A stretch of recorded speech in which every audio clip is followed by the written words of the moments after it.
Hello friends, welcome to Shammu's kitchen. ఇవాళ special chana dal vada అండి. ఇది చాలా సింపుల్గా, చాలా ఈజీగా ప్రిపేర్ చేసుకోవచ్చు. ఇవి బయట క్రిస్పీగా, లోపల సాఫ్ట్గా చాలా బాగుంటాయి. పిల్లలకి స్నాక్ లాగైనా సరే మేము సర్వ్ చేయొచ్చు. ఇది ఇఫ్తియారీకి కూడా చాలా బాగుంటుందండి. ఇఫ్తియారీ టైంలో అయినా సరే. ఇవి ప్రిపేర్ చేసుకోవడానికి ఇక్కడ నేనైతే 1 కప్పు చనా దాల్, అలాగే 2 టేబుల్ స్పూన్స్ మినపప్పు తీసుకున్నాను. అవి 4 అవర్స్ కోసం నానబెట్టి తీసుకున్నానండి. ఇక్కడ ఈ మెజరింగ్ కప్తో 1 cup chana dal, 2 tablespoons మినపప్పు తీసుకున్నాను. అవి బాగా నానిన తర్వాత వాటర్ అంతా డ్రైన్ అయిన విధంగా స్ట్రైనర్లో వేసుకొని పెట్టుకోవాలండి. వాటర్ అంతా పోయిన తర్వాత మిక్సీ జార్లో ట్రాన్స్ఫర్ చేసుకొని కచ్చపక్కగా గ్రైండ్ చేసుకోవాలి.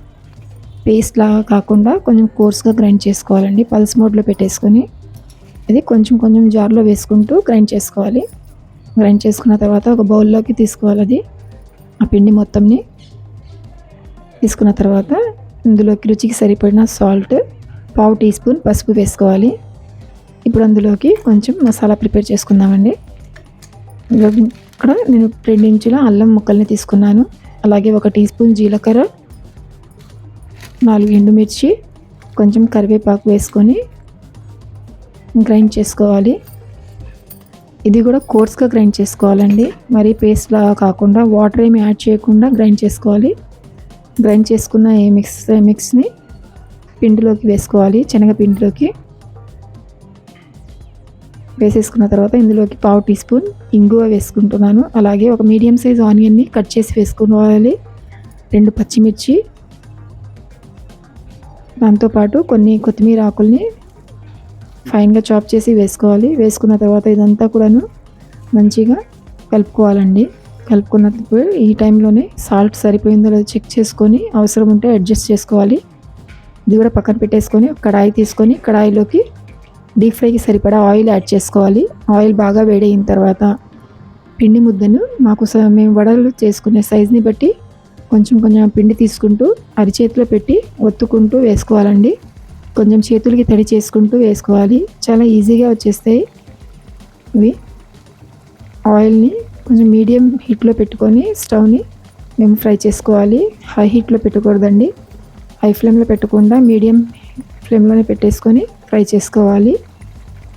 ఇవి వేసిన తర్వాత ఒక 2 మినిట్స్ వరకు కదిలించకుండా తర్వాత ఫ్లిప్ చేసుకుంటూ ఫ్రై చేసుకోవాలి. మంచి గోల్డెన్ క్రిస్పీగా అయ్యే వరకు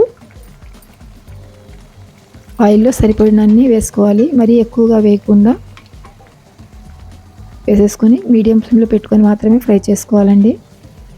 ఇవి చాలా బాగుంటాయండి. స్లోగా కుక్ చేసుకుంటూ తీసుకుంటే ఇవి మంచి స్నాక్ లాగా చాలా టేస్టీగా ఉంటాయి.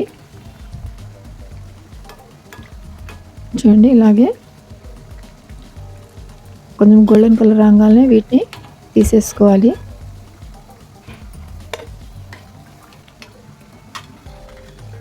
ఇలాగే మిగతా పిండితో కూడాను సేమ్గా బ్యాచెస్లో ఫ్రై చేసేసుకొని మంచి గోల్డెన్ కలర్ వచ్చే వరకు ఫ్రై చేసుకొని తీసుకోవాలి.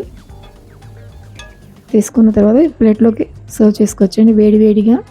ఇది రైస్తో పాటు ఏమైనా దాల్ రైస్తో ఏమైనా నంచుకోవడానికి చాలా బాగుంటాయి. అలాగే స్నాక్ లాగా కూడా చాలా బాగుంటాయండి. టమాటో చట్నీతో సర్వ్ చేస్తే ఇంకా బాగుంటాయి. మీ అందరికీ ఈ వీడియో నచ్చుతుంది అనుకున్నాను. మీకు కనుక వీడియో నచ్చితే లైక్ చేయండి, షేర్ చేయండి. ట్రై చేసిన తర్వాత ఎలాగొచ్చిందో కామెంట్ చేయండి. మరిన్ని సింపుల్ అండ్ ఈజీ రెసిపీస్ కోసం మా ఛానల్ని సబ్స్క్రైబ్ చేసుకోండి. Thank you.